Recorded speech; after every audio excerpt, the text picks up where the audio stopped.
What's going on, guys? It's me, Zach, bringing you guys another fantasy football video. And this one, I'm going to go over an offseason recap for each team in the NFC South. This division had a lot of movement. I think it's going to be a pretty exciting division in terms of seeing how things play out next season. Even though I think most of the teams are going to largely suck, but that doesn't necessarily matter for fantasy. I think there'll still be a lot of fantasy relevant players on these teams. It's probably not going to be as explosive as maybe you were hoping with guys coming into last season, like the Buccaneers having lost Tom Brady and all that. But yeah, this is going to be the fourth video in this series. This will be the last one of the NFC. So if you missed any of those, please do go take a chance to go look at those. They were pretty fun to make. I think there should be a lot of useful information in there. It should help keep you guys up to date with terms of what's happened this offseason. And then starting on Friday, I'll get you guys the first video for the AFC. I'll start on the AFC West, and then I'll move on to the East, North, and South, and then we'll be done with those off-season recaps for each division, and then the NFL drafts in 8 days. So it'll be really exciting. We can get into those, and we'll really break down those rookie picks and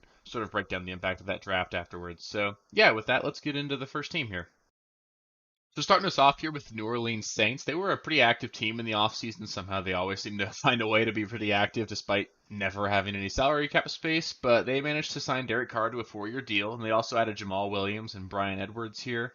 Brian Edwards isn't going to mean a whole lot. I think Derek Carr just liked him because they had a little bit of a rapport in Vegas, but I wouldn't expect anything out of him. They did lose Marquez Callaway and Deontay Hardy, so a couple of receivers. There's lost a little bit of depth there, but in reality, this is a receiving group that's going to be led by Chris Olave and then Michael Thomas, Rashid Shaheed, and then Brian Edwards. So I'm super excited for Chris Olave going into next season. I think that Derek Carr does a lot more for him than anything here. Chris Olave showed out a lot last year. He's a really talented player. He's a really great deep threat, and honestly, he's just always open. He may not be the biggest guy, but I love the talent there. I think he's going to be the kind of guy that really could be a top 10 fit receiver next season. So I'm super excited about Chris Olave, and I think that obviously Derek Carr is going to be a huge upgrade for this team over what they had at quarterback last year with Andy Dalton and Jameis Winston. So I expect big things out of Olave. The rest of this offense, it should be a little bit better than it was last year. We saw guys like Jawan Johnson come on as a decent tight end, and we know Derek Carr does like to throw the ball to his tight ends. So maybe Jawan Johnson's like a tight end flyer you could go for later on in redraft. But there's not going to be a whole lot of other guys that I'm in love with. I think Shaheed is a talented deep threat, young wide receiver, but probably not going to be a guy that's really worth anything outside of late dart throws and best ball. And Jamal Williams is the guy I want to touch on. He led the league in rushing touchdowns last season. He's honestly just a really solid player. He can catch the ball quite well, and he's a really good short yardage guy. So I'd expect him to get that role on this team. He's going to be their short yardage guy. He'll probably end up with like 6 touchdowns next season, so I wouldn't expect him to end up with that like 18 or 19 number he had last season. But he's going to be involved in this offense. They gave him enough money, and it's very reasonable to assume that Alvin Kamara is going to get suspended for some time next season. So I think Jamal Williams is going to be one of my favorite draft day values. I think it's really important when you get into drafts that you realize that fantasy football is a weekly game, even though you're drafting players for the full season. So Jamal Williams is going to be a guy that I think you can get really cheap going into your drafts next season, and he's going to be someone that's probably going to be like a high-end running back two for the weeks that Alvin Kamara is suspended for. And honestly, I don't know who the better option is when they're both there. Alvin Kamara is not going to get the goal line work because we know Jamal Williams is really good at that, and the Saints wouldn't have brought him in for anything else. And honestly, Jamal Williams is a good enough pass catcher too that I think we could see sort of this could be the end of Alvin Kamara as like a top tier running back. I think when they're both there, I would still have Alvin Kamara ranked higher than Jamal Williams, but I don't think it's necessarily a given that that's the truth. And Jamal Williams is going to be really good for the weeks that Kamara misses. And we know that Kamara, I mean, he could miss time as well with injury. So Jamal Williams, I think, is going to be a really nice late round sleeper for us at running back this year. And I think Derek Carr, he'll be like a low end quarterback one, high end quarterback two. I don't think much changes for him compared to previously. He's got enough receiver talent, and the defense here is good enough that I don't expect them to be trailing in a ton of games. At least not by a lot. They're probably going to be like around a 500 team that might win the division. But Derek Carr is just going to be like a quarterback streamer kind of guy, not a guy that you want to be your only quarterback going into the season. Next up, we've got the Carolina Panthers. They have been, again, another team that was super active this offseason. They traded up for the number one pick from the Bears. It did cost them the number 9 overall pick, along with DJ Moore and a couple other picks, I believe. So they did lose their best offensive player in DJ Moore, but they also lost Christian McCaffrey last season and got a little bit better somehow afterwards. So maybe they know what they're doing. I don't know. They did add Miles Sanders. I think he's going to be a guy that's going to be super involved for this team. This is an offensive line that was actually pretty good for them last season. We saw guys like Chuba Hubbard and Deonta Foreman really have some really quality games for them last season. And given that they lost Deonta Foreman, this is very clearly Miles Sanders' job. They give him a 4-year deal. It was the largest running back contract of the offseason. And he's their guy. And honestly, Miles Sanders is a really talented player. I like him in this spot actually more than I did last season in Philadelphia. There should be less scoring opportunities on a team that's obviously not going to score as much as the Eagles did, but he's not going to get pillaged at the goal line like he did by Jalen Hurts. We know with the Eagles, they got to the 1 yard line. It was put two guys behind Jalen Hurts and push him in situations. So you're probably not going to have to deal with that with Miles Sanders this year. And like I said, he's a really talented player. I think he's going to be more involved in the passing game than he was because Jalen Hurts is a really more mobile quarterback. He then doesn't need to throw the ball down to the running backs as often. So I think you're going to see an offense that's going to struggle a little bit. They have the number one overall pick. They're going to, in all likelihood, take Bryce Young, given the betting odds. I think they're like minus 1,500. So it's basically a guarantee that Bryce Young is going to be the number one overall pick here. And it's going to be an offense where they don't have a ton of real receiving talent. They were pretty active in trying to pick up some new weapons, given they lost DJ Moore. They did sign Adam Thielen and DJ Chark, along with Hayden Hurst to be their tight end. So now the receiving core looks like Adam Thielen, DJ Chark, and Terrace Marshall, along with Hayden Hurst at tight end, and then they'll have Miles Sanders in the backfield. It's just a lot of mediocre pass catchers, nobody that really scares you as a defense. So I think that in terms of those pass catchers go, you're not really going to have anybody that's worth relying on day to day and redraft this season. There might be some spike weeks for guys like Chark, who's a deep threat, and Adam Thielen, who always seems to find his way in the end zone. So maybe these guys are worth something in best ball, but honestly, it's enough weapons that I think Bryce Young will be okay as a rookie. Bryce Young, again, he's not extremely mobile. Maybe he can be, but he never really showed that during his college career at Alabama. So I wouldn't expect a ton of work from him on the rushing game either. So Bryce Young, he's not going to be a quarterback that you want to trust this season in fantasy. So really, I think it comes down to Miles Sanders and no one else on this team every single week. Miles Sanders, though, I do think is going to be like a low-end running back 1, high-end running back 2 this season. And honestly, if this offense is better than we expect it to be, because maybe Bryce Young comes in and just balls out, or maybe Adam Thielen has one more year left in him, and this offense actually has a number one wide receiver, then maybe this team's better than I think it's going to be, and then Miles Sanders could be really just a steal of the draft. So I think Miles Sanders is going to be a guy that I own a lot of this season. I'm really happy with him. I think he's going to be a really reliable player, and I think he's just one of those guys that's sort of forgotten because he's been there and done that. And people are going to assume that Miles Sanders is getting a downgrade here because he's going from a team that was in the Super Bowl last season to Carolina, and obviously it's a downgrade in terms of how many wins he's going to get this season, but he's going to get a lot more work, and I think he's going to maybe even score more because he won't get pillaged at the goal line. But yeah, moving on to the Tampa Bay Buccaneers, they were one of the least active teams in free agency this season. They just didn't have a ton of cap space or anything to work with. And honestly, this is going to be a team that's probably looking towards the future. They obviously lost Tom Brady to retirement, and they brought in Baker Mayfield to be the heir apparent there. They do have Kyle Trask as well, so it's possible that he starts at quarterback. But either way, you're obviously dealing with a downgrade, although Tom Brady himself wasn't very special last season, so the downgrade might not be that great. Baker did look okay, so I think you'd still expect them to be a middle of the tier offense with just how good those receiving weapons are. They did also add Chase Edmonds, then lost Leonard Fournette. Chase Edmonds is a guy that I wouldn't even count on making the roster. He's been a good pass catcher in his career, but he's had a really bad year last year. And for running backs, that cliff seems to come on pretty quick, so I'd be willing to write Chase Edmonds off in general.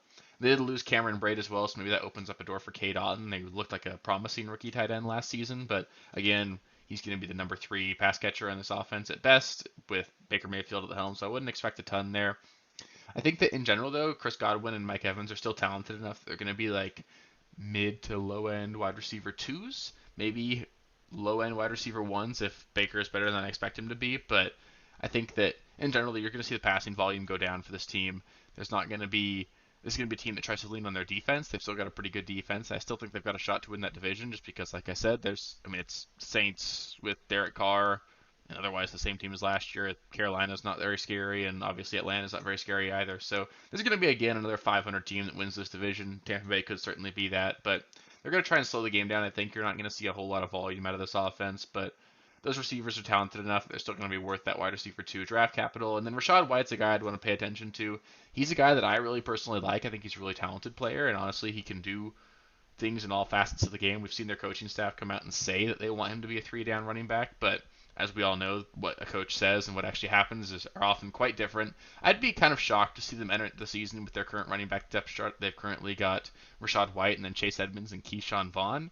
I think that's all they have right now, so I'd expect them to add a body. Rachaad White's not a huge body either, so I'd be a little worried they could add a guy that might take up goal line work, but If the depth chart were to stay as it is right now, I do like Rachaad White quite a bit. I'd have him ranked as like a fringe top 15 running back just because he'd obviously dominate the lion's share of touches here, and he's a good enough pass catcher that I think he'd be really useful. But in general, a lot of his fantasy production last season did come from the passing game, and that's sort of something that Tom Brady specializes in, which is dumping it down to the running backs.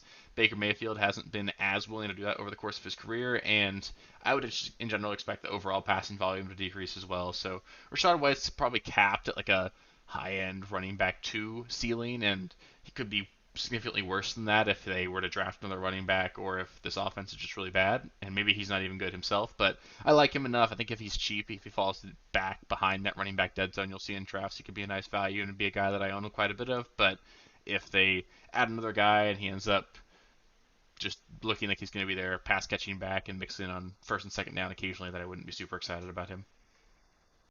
And last but not least, we've got the Atlanta Falcons. They were another team that weren't super active this offseason. They added Taylor Heineke and Matt Collins, and they really didn't lose much. They're going to have the same receiving core in general, other than adding Matt Collins. So Drake London's going to be a fringe wide receiver 2, I think, between wide receiver 2, wide receiver 3. Drake London's a really talented player. I really liked what I saw from him on the field last season, but this is just going to be a team that does not pass the ball very well. They've got Taylor Heineke and Desmond Ridder at the helm. They seem more than content to go into this season with those two guys as their quarterbacks, so I didn't see very much from Desmond Ridder last season to suggest that it's going to be an upgrade for this offense from Mariota last year.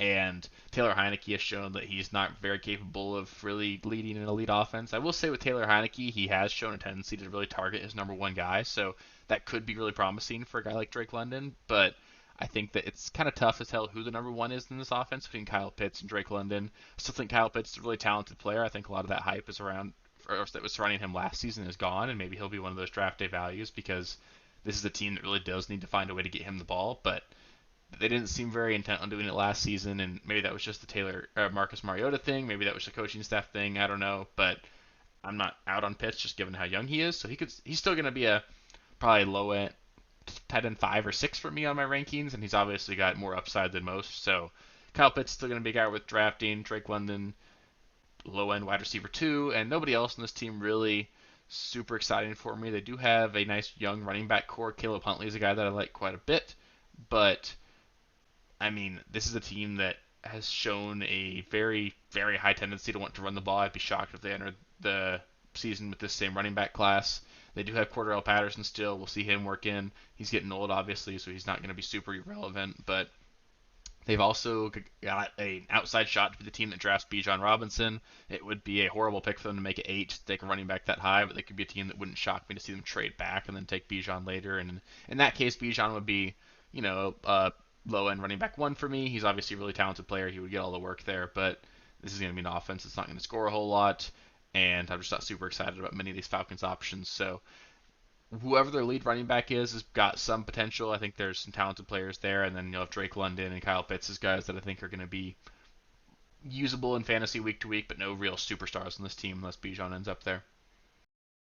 Well, that's going to be it for this video. Next up, we're going to have the AFC West, where I'll cover the Broncos, Chargers, Raiders, and Kansas City Chiefs. This is going to be another really exciting video, I think. There'll be a lot of movement in general for those teams as well. That'll be the 5th video. I'll make sure I get the next 3 up afterwards shortly so we can get all of these coming out before the start of the NFL Draft.